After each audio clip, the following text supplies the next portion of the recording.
नमस्कार दोस्तों, आप सभी का स्वागत है हमारे YouTube channel BCS basic physics में। आज के इस वीडियो में हम कक्षा 12 जो NCERT की पाठ्य पुस्तक है उसके थर्ड चैप्टर विद्युत धारा में से एक टॉपिक लेकर चलेंगे। आज का जो हमारा टॉपिक है वो है मीटर सेतु, मीटर ब्रिज। इस वीडियो में आप देखेंगे कि मीटर सेतु क्या होता है, इसके साथ में मीटर सेतु का सिद्धांत, बनावट, मीटर सेतु के लिए हम एक सूत्र भी यहां पर फाइंड आउट करेंगे। इसके साथ में आप देखेंगे मीटर सेतु की सीमाएं। देखिए दोस्तों, यदि आपने हमारे YouTube चैनल को सब्सक्राइब नहीं कर रखा है तो सब्सक्राइब कर लीजिए, साथ में बेल आइकन भी दबा दीजिए ताकि आपको आगे की जो वीडियोज हैं उनकी नोटिफिकेशन मिलते रहे। वैसे हम NCERT की जो पाठ्य पुस्तक है, नया जो सिलेबस है, उसके अकॉर्डिंग रोज शाम 5 बजे लाइव क्लास पर आते हैं। आप हमारी लाइव क्लास से रोज शाम 5 बजे जुड़ सकते हैं और कंटिन्यू NCERT के सिलेबस के अकॉर्डिंग हम सिलेबस करवा रहे हैं। ये जो चैप्टर चल रहा है वो थर्ड चैप्टर चल रहा है। NCERT की पाठ्य पुस्तक के थर्ड चैप्टर में हम मीटर सेतु का आज हम अध्ययन कर रहे हैं। देखिए, एक एक करके हम मीटर सेतु से संबंधित सारी जानकारियां लेंगे। सबसे पहले तो हम बात करते हैं कि मीटर सेतु होता क्या है।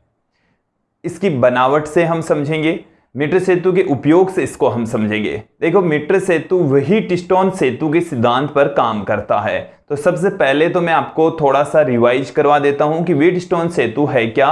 वैसे हमने व्हीटस्टोन सेतु को लास्ट वीडियो में देख लिया था। देखिए, व्हीटस्टोन सेतु के अंदर 4 रेजिस्टेंस होते हैं। ये इस तरीके से 4 रेजिस्टेंस हैं।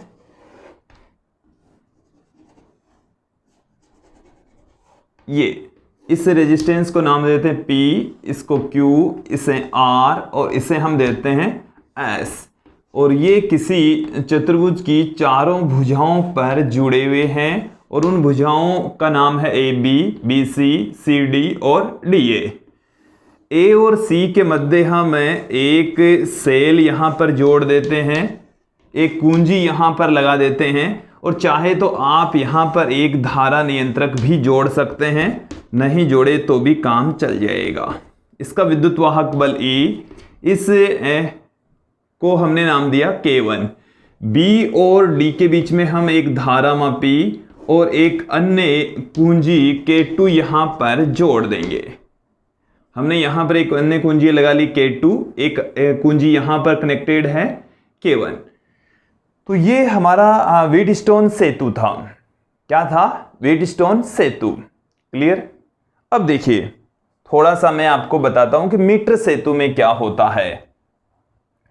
देखिए विद्यार्थियों, मीटर सेतु के अंदर 1 मीटर लंबा, इस तरीके से ये 1 मीटर लंबा है, लकड़ी का, कार्डबोर्ड का एक बॉक्स होता है।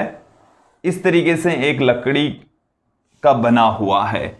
इसके ऊपर 2 L आकार की तांबे की पत्तियां होती है। ये एक L आकार की तांबे की पत्ती और ये इधर एक दूसरी L आकार की तांबे की पत्ती इस तरीके से लगी होती है।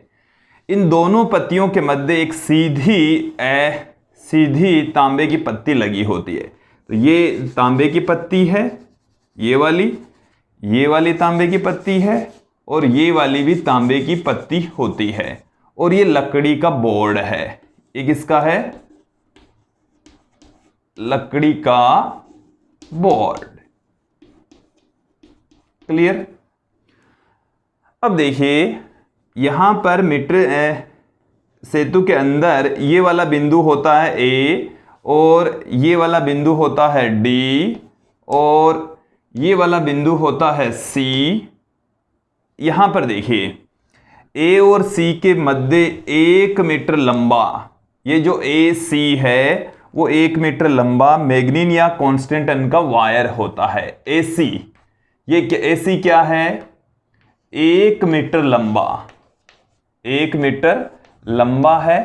ये किसका बना हुआ है? मैग्नीन का बना हो सकता है या कॉन्स्टेंटन, मैग्नीन या कॉन्स्टेंटन का तार है। ये किसका बना है? मैग्नीन मिश्र धातु है, कॉन्स्टेंटन मिश्र धातु है। और हमने ये पढ़ लिया है पहले ही कि मिश्र धातुओं की जो प्रतिरोधकता है उस पर ताप का प्रभाव नहीं पड़ता है, बहुत कम प्रभाव पड़ता है। तो जब टेम्परेचर में थोड़ा बहुत परिवर्तन होता है तो इनकी प्रतिरोधकता पर कोई इफेक्ट नहीं पड़ेगा। तो ये ए से लेकर सी तक ये जो हमने वायर यहाँ पर आप लोगों को दिखाया है, ये जो वायर है वो मैग्नीन या कॉन्स्टेंटन का बना हुआ है, एक समान मोटाई का है और इसकी जो प्रतिरोधकता है वो ताप के साथ में परिवर्तित नहीं होती है। देखिए इस वायर के समांतर क्रम में यहां पर एक मीटर स्केल पैमाना भी लगा होता है। क्या लगा है यहां पर? एक मीटर स्केल पैमाना। ये मैंने यहां पर इस तरीके से खाने जो दिखा रहा हूं, यह है मीटर स्केल पैमाना। ये क्या है? समांतर क्रम में मीटर स्केल पैमाना है। क्लियर? ये जो एल आकार की पत्ती दिख रही है आपको, एक टर्मिनल तो इसका यहां पर है, एक टर्मिनल यहां पर है। हल्के से पेंच लगे होते हैं और इस पर इस तरीके से पेंच लगे होंगे। ये यहां पर पेंच मैंने दिखाए हैं। ये बिंदु ए और ये भी बिंदु ए ही है क्योंकि ये तांबे की है और इसका जो रेजिस्टेंस है वो बहुत कम है, न के बराबर है। हम लगभग 0 लेकर चलते हैं, हालांकि 0 होता नहीं है बट बहुत कम है। क्लियर? तो यही बिंदु ए और ये बिंदु ए ही है, ऐसे मानकर चलें। तो देखो ए और डी के मध्य हम एक रेजिस्टेंस यहां पर लगा लेते हैं और ये हम एक ज्ञात प्रतिरोध यहां पर लगाते हैं। ये जो ज्ञात प्रतिरोध है वो है आर बी, मतलब रेजिस्टेंस बॉक्स में से निकाला गया प्रतिरोध होता है। रेजिस्टेंस बॉक्स में से निकाला गया प्रतिरोध। ये जो आर बी है वो क्या है? प्रतिरोध बॉक्स है और इस प्रतिरोध बॉक्स में से हम कोई प्रतिरोध निकाल लेंगे और उस प्रतिरोध की वैल्यू हमें पहले से पता होगी। ये डी और सी के मध्य हम एक अज्ञात प्रतिरोध यहां पर लगा देते हैं जिसकी वैल्यू हमें ज्ञात करनी है। ये एस है। ये एस क्या है? एक्चुअल में अज्ञात प्रतिरोध है। देखो इस डायग्राम को आप लोग समझ लेंगे तो कोई दिक्कत नहीं आएगी। व्हीटस्टोन सेतु से इसकी हम तुलना करके भी आप लोगों को बताएंगे। अब ये जो ए है इससे हम जोड़ेंगे एक बैटरी। ये हमारे पास में एक बैटरी है जिसका विद्युत वाहक बल E। यहां पर हम जोड़ देंगे एक कुंजी। यहां पर हमने क्या जोड़ दी? एक कुंजी। ये हमने संयोजित कर दिया है एक धारा नियंत्रक। तो इस धारा नियंत्रक क्या होता है ये भी मैं आप लोगों को यहां पर समझा दूंगा। ये जो कुंजी है इसको हमने नाम दे दिया K। देखो अभी सर्किट पूरा नहीं हुआ है। यहां से एक वायर जिससे धारा मापी जुड़ा होता है और इससे लगी होती है एक विसर्पी कुंजी। क्या लगी होती है? विसर्पी कुंजी, जिसको जॉकी कहा जाता है। और ये जिस बिंदु पर संपर्क में आती है वही बिंदु है B। वह बिंदु कौन सा है? B बिंदु है। ये तो है सर्किट इसका। देखो दो, एक बार मैं रिपीट कर देता हूं। देखिए क्या है, मीटर सेतु को मीटर सेतु क्यों कहा गया है?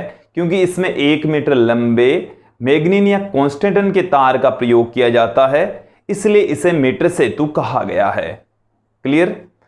अब ये जो 1 मीटर लंबा जो तार होता है वो किसका होता है? मैग्नीन या कॉन्स्टेंटन का होता है। किसका बना होता है? जो क्वेश्चन इसमें से निकलते हैं वो आप क्लियर करते जाइए कि मीटर सेतु को मीटर सेतु क्यों कहा जाता है? क्योंकि इसमें 1 मीटर लंबे तार का प्रयोग किया जाता है। और इसका उपयोग क्या होता है? इसका उपयोग होता है अज्ञात प्रतिरोध ज्ञात करने के लिए। इसका सिद्धांत क्या है? ये व्हीटस्टोन सेतु के सिद्धांत पर काम करता है। इसका सिद्धांत क्या है? इसका सिद्धांत मैं यहां पर पुट कर देता हूं। मैंने यहां पर व्हीटस्टोन सेतु का डायग्राम भी बना दिया है। सिद्धांत, ये व्हीटस्टोन सेतु के सिद्धांत पर काम करता है। व्हीटस्टोन सेतु के सिद्धांत पर काम करता है। क्लियर? अब देखिए मीटर ब्रिज में जो 1 मीटर लंबे तार का प्रयोग किया जाता है वो तार किसका बना होता है? तो वो मिश्र धातुओं का बना होता है। और मिश्र धातु में कौन सी हो सकती है? मैग्नीन हो सकती है, कॉन्स्टेंटन कॉन्स्टेंटन हो सकती है। क्लियर? तो अब हम चलते हैं कि जो मीटर सेतु है उसकी बनावट किस प्रकार की होती है। ये इसका सिद्धांत तो क्या है कि व्हीटस्टोन सेतु के सिद्धांत पर काम करता है। ये हमारे पास में व्हीटस्टोन सेतु होता है जिसमें 4 रेजिस्टेंस लगे होते हैं, P, Q, R और S। A और C के बीच में एक बैटरी, एक कुंजी लगी होती है, और B और D के बीच में एक धारामापी और एक अन्य कुंजी लगी होती है। इसमें P, Q, R का मान हमें पता होता है, S यहां पर अज्ञात प्रतिरोध होता है। देखो सेम टू सेम ये डायग्राम और ये डायग्राम सेम है, दोनों में कोई फर्क नहीं है, सेम टू सेम है। देखो आप लोगों को इनमें डिफरेंस लग रहा है, बट अब देखो मैं आप लोगों को समझाता हूं कैसे। कि देखो इसमें बिंदु A, B, C, D 4 बिंदु दिख रहे हैं। ये चारों बिंदु व्हीटस्टोन सेतु के चारों बिंदुओं की भांति ही है। देखो A और D, तो ये तांबे की पत्ती है और ये भी तांबे की पत्ती है। A और D के बीच में ये लगा हुआ है रेजिस्टेंस बॉक्स। तो देखो रेजिस्टेंस बॉक्स क्या है पहले ये समझ लीजिए। देखो इसमें मैं 2-3 चीजें समझा देता हूं जो आपको अभी तक नहीं पता है। एक तो रेजिस्टेंस बॉक्स के बारे में, एक विसर्पी कुंजी के बारे में और एक धारा नियंत्रक के बारे में। इनको मैं एकदम क्लियर कर देता हूं। देखो रेजिस्टेंस बॉक्स एक ऐसा बॉक्स होता है, अंदर से खोखला होता है, ऊपर इस तरीके की तांबे के भाग लगे होते हैं, ऐसे तांबे के भाग लगे होते हैं, खूब सारे होते हैं। मैंने यहां पर 3 भाग दिखाए हैं। एक वायर इसमें इधर से आकर जुड़ जाता है, एक वायर इधर इसमें से इधर आकर जुड़ जाता है। मैंने एक एग्जाम्पल के तौर पर इसको दिखाया है। ये क्या है? रेजिस्टेंस बॉक्स है, जिसे हम हिंदी में प्रतिरोध बॉक्स कह रहे हैं। क्लियर? अब देखिए ये यहां पर गैप होता है, ये पूरा का पूरा लकड़ी का बना होता है, ये तांबे का बना है, ये तांबे का बना है, ये भी तांबे का बना है। क्लियर? अब इस तांबे के भाग और इस तांबे के भाग के ठीक यहां पर नीचे जैसे 1 ओम का तार लगा हुआ है। कितना ओम का तार लगा है? ये यहां पर जैसे हम 1 ओम लगा है। कितना ओम लगा है? 1 ओम। यहां पर और इसके बीच में जो रेजिस्टेंस है वो है 2 ओम। इसके नीचे लगे हैं। ये बॉक्स जो खाली होता है ना उसके अंदर ये हमें दिखाई नहीं देते। क्लियर? तो अब क्या है इसको समझो कि इसमें हम यहां पर जैसे मान लीजिए कि हमारे को यहां पर 1 ओम का प्रतिरोध लगाना है, तो हम क्या करेंगे, इसमें जो तांबे की डॉट आती है ऐसे इस तरीके की आती, ऊपर इसमें प्लास्टिक का आता है, दृढ़ प्लास्टिक, और नीचे ये तांबा होता है। ये वाला पार्ट क्या होता है? तांबा। तो जैसे इसको इसमें डालेंगे तो ये यहां से कनेक्ट हो जाएगा। इसको सीधा इसमें डाल दिया तो ये क्या हो जाएगा? इससे आपस में ये कनेक्ट हो गया। तो यहां से करंट देखो किधर से आएगा? ये करंट यहां से आया, यहां से आया, इधर इसमें से जाएगा, क्योंकि ये सीधा तो जा नहीं सकता, यहां पर तो गैप है बीच में, तो इस गैप में से जा नहीं सकता। तो करंट यहां से होता हुआ इधर आएगा, फिर ये डॉट इसमें आ ही गई, तांबा यहां पर आ गया इसका मतलब, तो ये करंट यहां से सीधा जाएगा। तो ये 1 ओम में से धारा प्रवाहित हुई, तो यहां पर कितना रेजिस्टेंस काम किया? 1 ओम का। अब जैसे हमें 2 ओम का रेजिस्टेंस यूज में लेना है, तो 2 ओम का कैसे लेंगे? इस डॉट को यहां से निकालो, यहां से निकाल दिया, और इस डॉट को यहां पर लगा दो। इस डॉट को यहां पर लगा दिया तो करंट किधर से जाएगी? सीधी यहां से जाएगी। अब इस 1 ओम में से नहीं जाएगी क्योंकि इसको सीधा रास्ता मिल रहा है, तो यहां से जाएगी। इसमें इधर अब डॉट है नहीं, अब ये इस 2 ओम में से जाएगी। तो देखो 1 ओम की डॉट निकाली तो 1 ओम का प्रतिरोध काम किया, 2 ओम की डॉट निकाली तो 2 ओम का प्रतिरोध काम किया। क्लियर?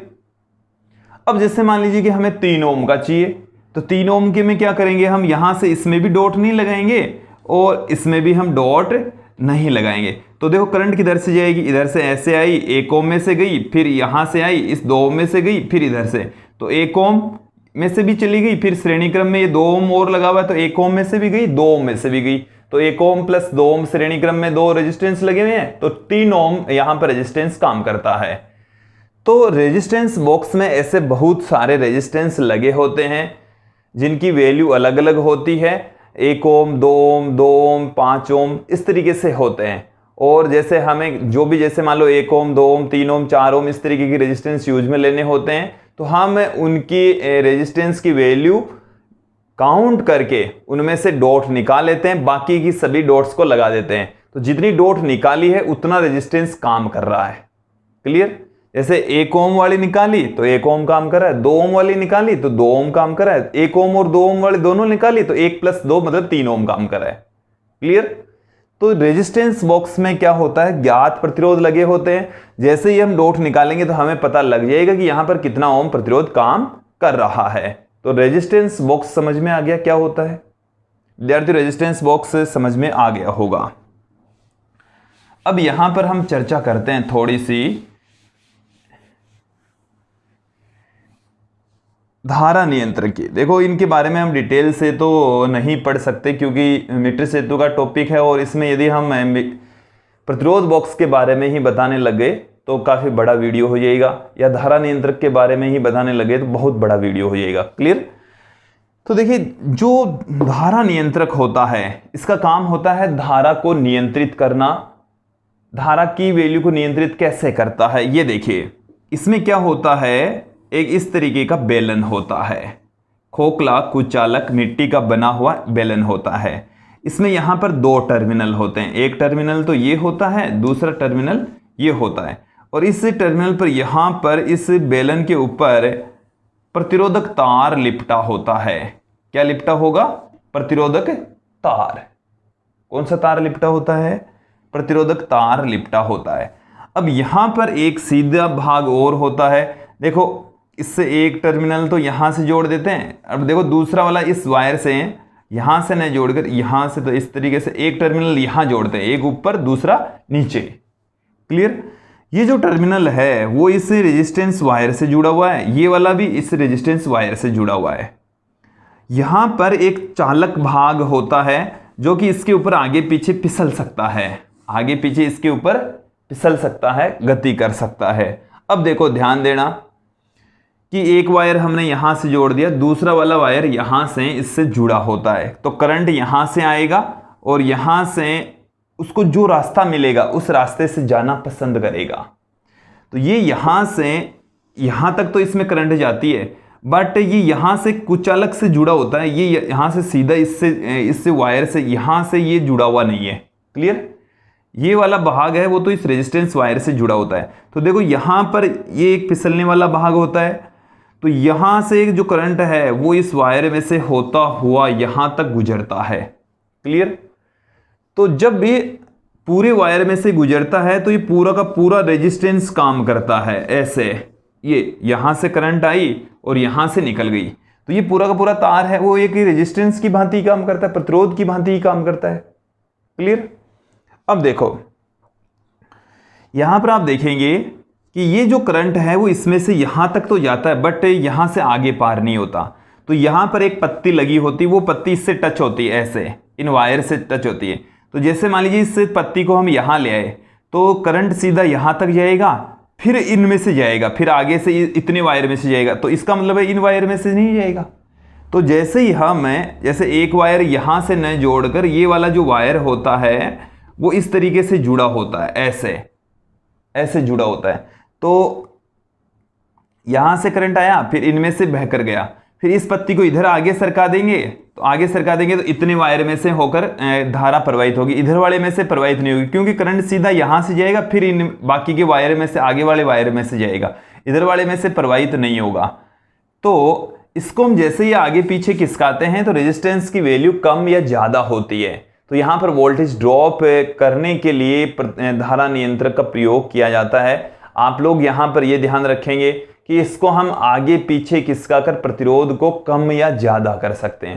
देखो ये यही तो है, प्रतिरोध का सिंबल है, ये एक एरो का निशान लगा हुआ है, इसको हम आगे पीछे खिसकाएंगे तो रेजिस्टेंस की वैल्यू कम ज्यादा होगी। तो रेजिस्टेंस को हम घटा बढ़ाकर जो धारा है उसको कम या ज्यादा कर सकते हैं, धारा को नियंत्रित कर सकते हैं, इसलिए इसका नाम क्या पड़ा है? धारा नियंत्रक। अंग्रेजी में इसको रियोस्टेट कहा जाता है। तो बताइए धारा नियंत्रक आप लोगों को समझ में आ गया। अब मैं चलता हूं विसर्पी कुंजी की ओर, थोड़ा सा विसर्पी कुंजी के बारे में भी बता देते हैं। देखो एक मार्गी कुंजी आपने देख ली है। व्हीटस्टोन सेतु का जो टॉपिक हमने पढ़ा उसमें हमने आपको बताया कि जो कुंजी है वो क्या चीज़ है। अब हम चर्चा यहां पर कर लेते हैं विसर्पी कुंजी।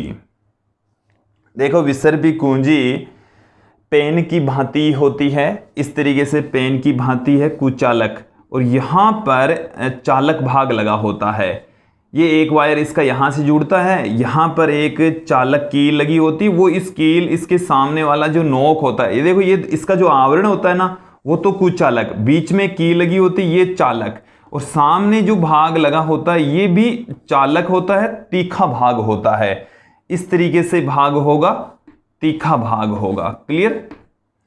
अब क्या है कि इस में से करंट यहां से आ रही है, इसको जहां पर भी, जैसे मान लीजिए कि यहां से इसको टच करवाएंगे तो टच करवाते ही इसमें से धारा आएगी, वो इसमें से जाने लग जाएगी। इसको जैसे ही हटा लेंगे, इस वायर के टच नहीं करवाएंगे तो इसमें से धारा नहीं जाएगी, तो जैसे ही टच करवाएंगे तो इसमें से भी मतलब पूरी करंट फ्लो होने लग जाएगी। इसको हटा लेंगे तो धारा नहीं जाएगी।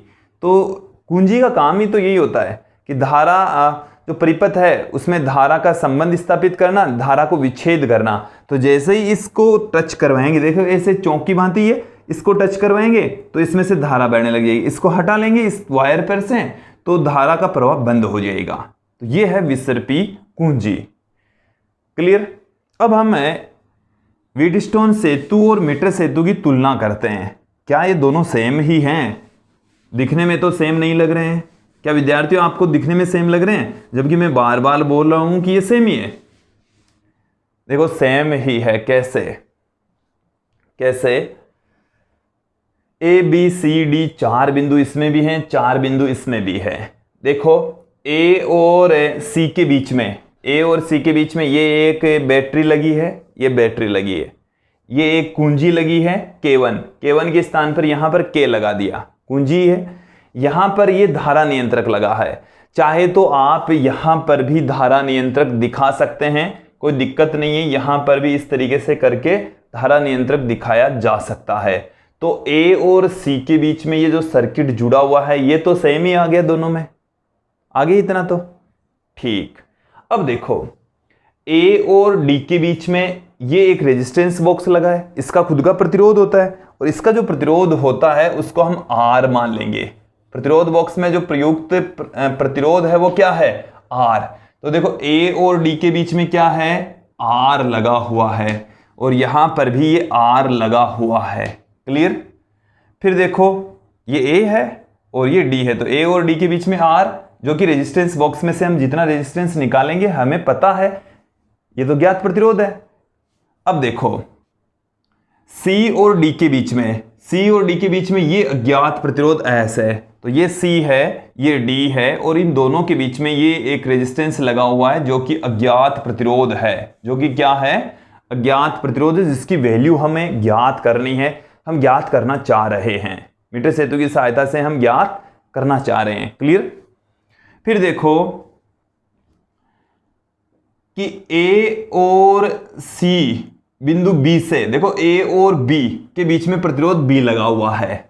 A और B के बीच में क्या लगा है? तो देखो ये तो है A और ये है B, ये क्या है? B।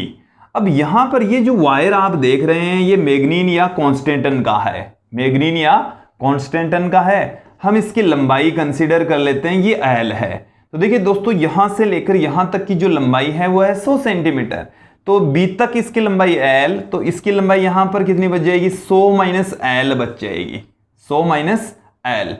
तो देखो ये जो वायर है AB, इसका जो भी रेजिस्टेंस होगा, यहां से लेकर यहां तक का वायर है, ये तो प्रतिरोधक तार ही तो है, मैग्नीन या कॉन्स्टेंटन का तो है।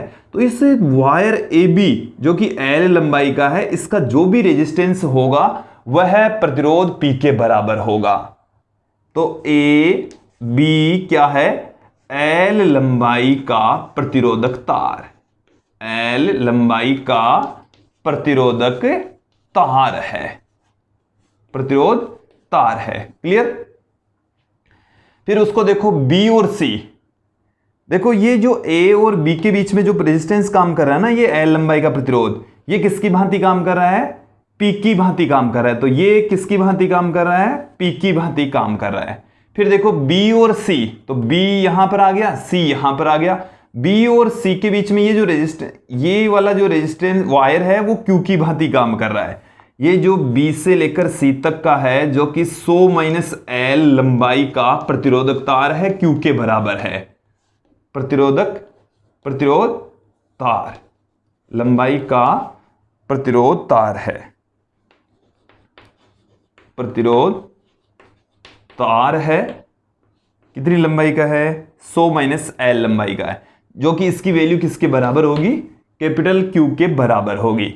देखो इन चीजों को आप समझ लीजिए कि ये जो वायर है वो रेजिस्टेंस वायर ही है, प्रतिरोधक तार की भांति ही यहां पर काम कर रहा है। ये शून्य विक्षेप की स्थिति पर काम करता है, तो ये भी शून्य विक्षेप की स्थिति पर काम करेगा, व्हीटस्टोन सेतु के सिद्धांत पर काम करेगा। ये जो बिंदु बी है ये इस 100 सेंटीमीटर की वायर को दो भागों में तोड़ देती है, ए बी और बी सी। ए बी का जो भी प्रतिरोध होगा वो पी के बराबर और बी सी का जो भी प्रतिरोध होगा वो क्यू के बराबर। ए बी की लंबाई एल और बी सी की लंबाई 100 माइनस एल। क्लियर? अब ए और बी के बीच में ये एक तो धारामापी, सॉरी बी और डी के बीच में, बी और डी के बीच में, एक बार फिर से सुन लीजिए, बी और डी के बीच में, तो बी और डी के बीच में क्या है? एक तो धारामापी, तो ये धारामापी है, एक कुंजी K2, तो K2 के स्थान पर आ गई यहां पर विसर्पी कुंजी, जिसको अंग्रेजी में जॉकी कहा जाता है, इसलिए इसको J से रिप्रेजेंट करते हैं।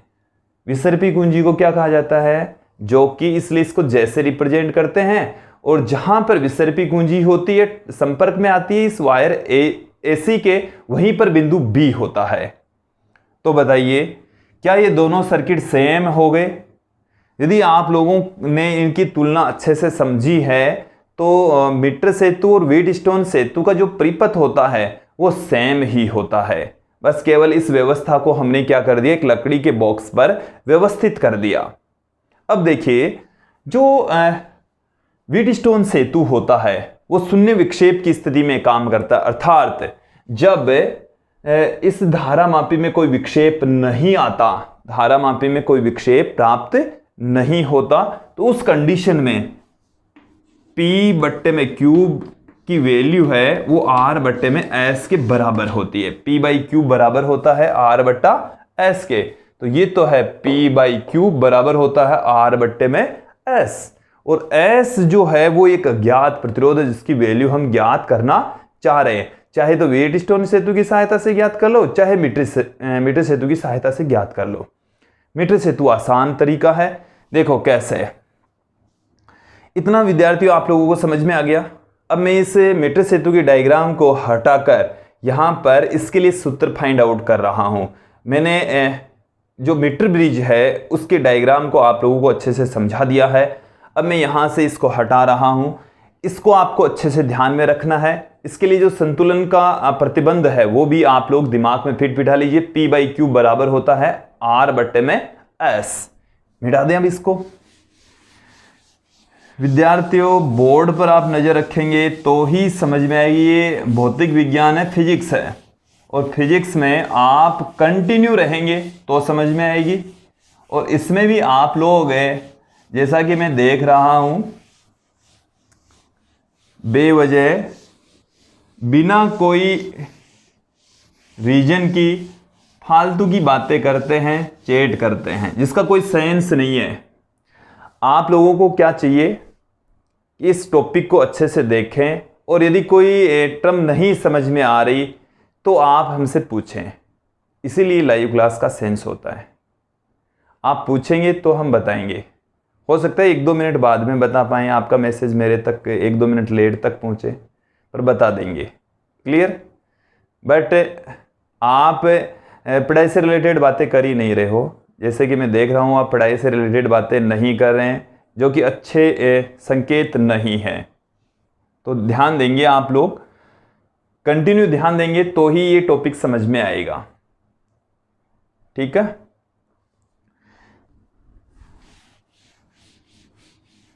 देखिए तो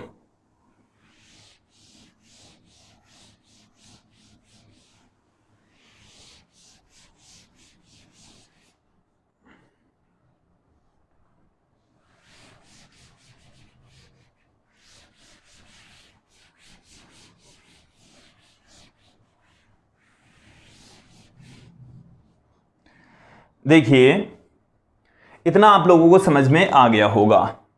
अब हम संतुलन की स्थिति में बात करते हैं कि जब संतुलन की स्थिति होती है, देखो कैसे काम करता है कि यहां से हमने इस रेजिस्टेंस बॉक्स में से निकाल लिया 1 ओम का प्रतिरोध। कितने ओम का निकाल लिया?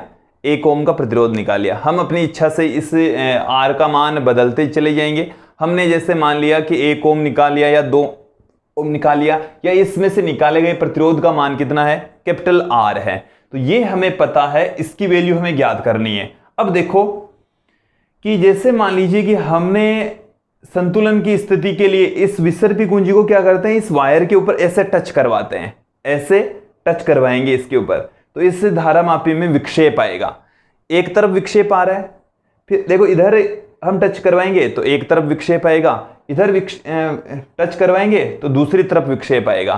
तो ये सही काम करेगा, तो ही शून्य विक्षेप की स्थिति आएगी। और यदि इस वाले सिरे पर एक तरफ विक्षेप आ रहा है, इस सिरे पर भी यदि हम संपर्क में ला रहे हैं, टच करवा रहे हैं, तो उसी तरफ ही विक्षेप आता है, तो ये सर्किट है वो सही तरीके से नहीं जुड़ा हुआ, उसको सही तरीके से जोड़ना पड़ेगा।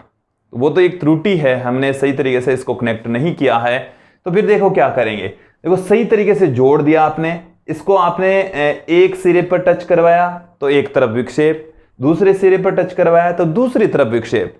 अब बीचों बीच टच करवाएंगे तो लगभग बीचों बीच टच करवाना है, तो उसमें किसी एक तरफ विक्षेप आएगा हल्का सा। तो आपको क्या करना है, इस विसर्पी कुंजी को आगे या पीछे किसे ऐसे टच करवा के ऊपर से हटा कर इस तरीके से लगा कर इसको देखना है। तो जिस बिंदु पर धारामापी में विक्षेप शून्य आ जाए उस बिंदु पर उसको स्थिर रखना है, ज्यादा देर तक नहीं रखना। एक बार तुरंत लगाकर हम देख लेंगे कि भाई कौन से बिंदु पर आ रहा है। तो जैसे ही हम शून्य विक्षेप, इसके अंदर रीडिंग आ गई शून्य, क्योंकि धारामापी तो दोनों तरफ रीडिंग देता है, तो इसमें जैसे ही रीडिंग शून्य आ जाएगी उस बिंदु को हम कह देंगे बिंदु बी। उसको हम क्या कह देंगे? बिंदु बी। और यहां पर लगी हुई है ये एक स्केल, इस स्केल की सहायता से यहां से लेकर यहां तक की लंबाई याद कर लेंगे। ये लंबाई L, तो ये लंबाई कितनी हो जाएगी? 100 - L, क्योंकि यहां से लेकर यहां तक की लंबाई कितनी है? 100 सेंटीमीटर है। तो जैसे ये 30 सेंटीमीटर तो ये 70 हो जाएगी, ये 40 है तो ये 60 हो जाएगी, क्योंकि 100 सेंटीमीटर है। तो ये हम लंबाई L मान लेंगे, ये रेजिस्टेंस कैपिटल R ले लेंगे। अब देखो मैंने आपको पहले बता दिया, एक बार फिर से सुन लीजिए। A से लेकर B तक का जो ये रेजिस्टेंस वायर है ना, मैग्नीन कांस्टेंट का, इस वायर का रेजिस्टेंस ही P के बराबर होगा, और B से लेकर C तक का जो वायर है इसका जो प्रतिरोध होगा वो ही Q के बराबर होगा। वही किसके बराबर होगा? Q के बराबर। क्लियर? चलिए तो मैं यहां पर पुट कर देता हूं। अब देखो आप लोग ध्यान रखेंगे क्या है संतुलन की स्थिति में, संतुलन की स्थिति में, संतुलन की स्थिति में क्या होता है। देखो मैंने जो बातें बताई है वो आप पुट कर लेंगे, इस टॉपिक के आप नोट्स भी प्राप्त कर लेंगे हमारे YouTube चैनल से। देखिए जो P है उसका मान किसके बराबर होगा? P प्रतिरोध किसके बराबर होगा? तार AB का प्रतिरोध, तार AB का प्रतिरोध। क्लियर? तार AB का प्रतिरोध। और Q किसके बराबर होगा? तार BC का प्रतिरोध, तार BC का प्रतिरोध, B से लेकर C तक का जो तार है उसका रेजिस्टेंस। अब देखिए मैं आपको बता दूं कि हमने एक फॉर्मूला पढ़ा है कि प्रतिरोध है वो लंबाई के समानुपाती होता है। प्रतिरोध किसके समानुपाती होता है? लंबाई के समानुपाती होता है। किसके समानुपाती होता है? लंबाई के समानुपाती होता है। तो देखिए जो प्रतिरोध P है उसकी लंबाई कितनी है? L, तो P का मान है वो तो L के समानुपाती हो गया। फिर Q की लंबाई कितनी है? 100 - L, तो ये इसके समानुपाती हो गया। इसको देता हूं मैं इक्वेशन नंबर 1, इसको देता हूं इक्वेशन नंबर 2। समीकरण 1/2 से 1 के अंदर किसका भाग लगा दें हम? 2 का भाग लगा दें, तो P/Q बराबर। अब देखो मेरी बात को सुनना आप लोग कि यहां से हम प्रोपोर्शनल का साइन हटाएंगे ना, तो एक रो बट्टे में ए बी आएगा, क्योंकि जो प्रतिरोध है वो लंबाई के समानुपाती, अनुप्रस्थ काट क्षेत्रफल के व्युत्क्रमानुपाती और रो आता है। तो इन दोनों ही वायर के लिए रो सेम है, ए बी सेम है, क्योंकि एक समान अनुप्रस्थ काट क्षेत्रफल वाला वायर ले रहे हैं और एक समान वायर है। जैसे मैग्नीन का तो पूरा का पूरा वायर ही मैग्नीन का है, चाहे वो ए बी वाला वायर हो चाहे बीसी वाला वायर हो, एक ही वायर है ना। तो रेजिस्टेंस तो इनका सेम हो, प्रतिरोधकता तो इनकी क्या होगी, सेम होगी। क्लियर। तो यहां से दोनों तरफ से सेम, रो भी सेम आएगा, ए भी सेम आएगा, इसलिए वो कट जाएंगे। यहां पर बचेगा एल और यहां पर बचेगा 100 माइनस एल। क्लियर। तो ये आ गई इक्वेशन नंबर 3, समीकरण 3 आ गई। अब देखो दो क्या है, संतुलन की स्थिति में, संतुलन की स्थिति में संतुलन जो प्रतिबंध होता है वो क्या होता है विद्यार्थियों, P बट्टे में Q बराबर होता है R बट्टे में S, R बट्टे में S होता है। ठीक है।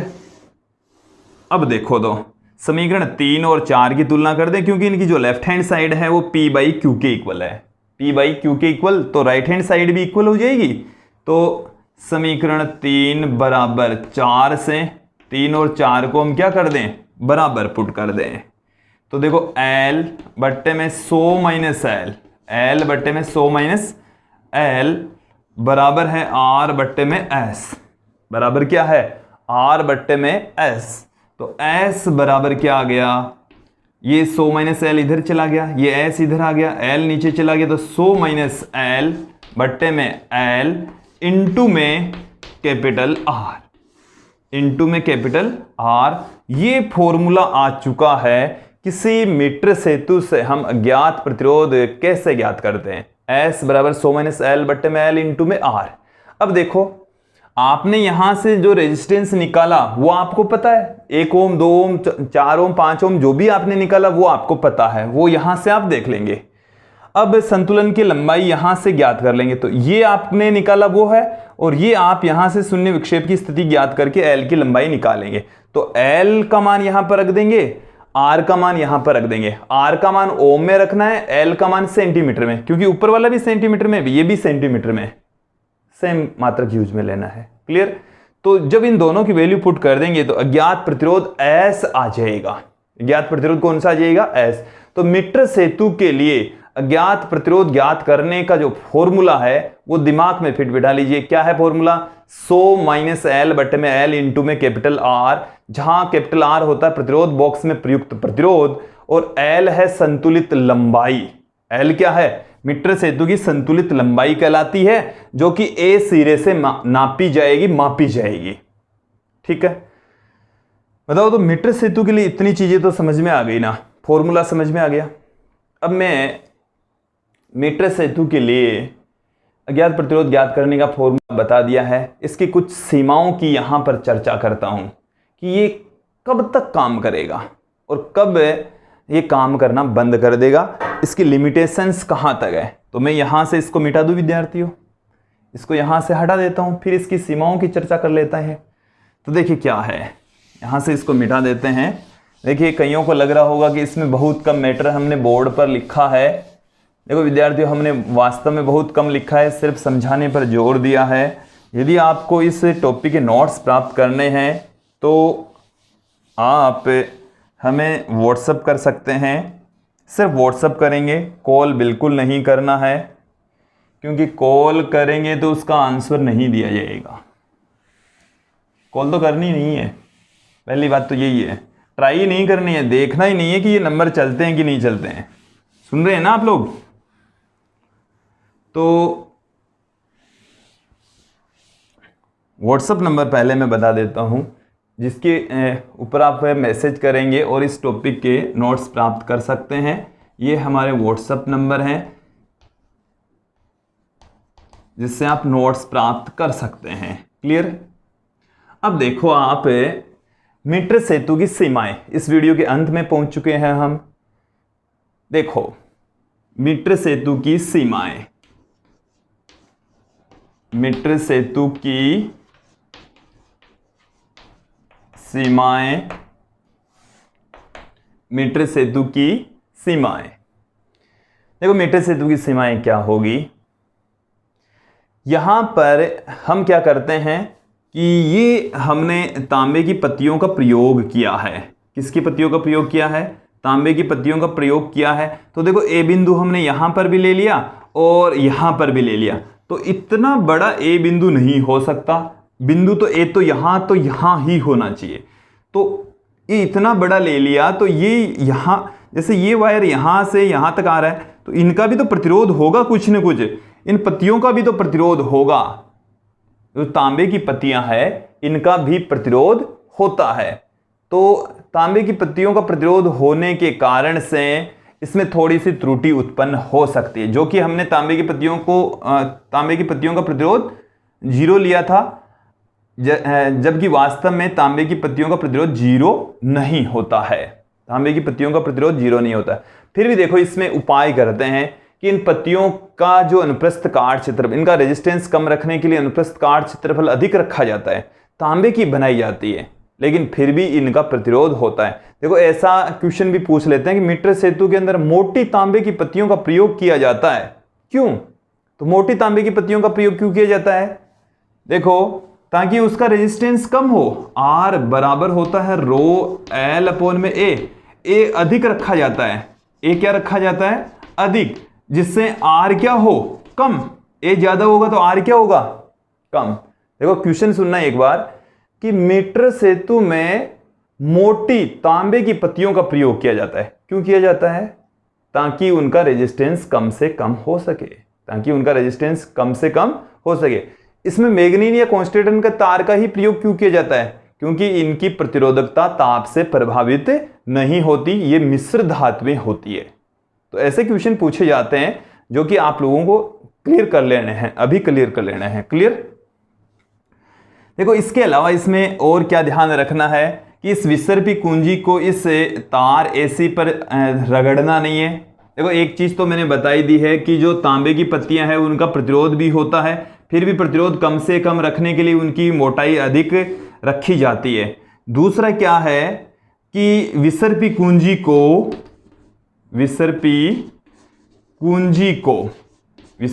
कौन सी है? J, उसको तार AC पर रगड़ना नहीं है।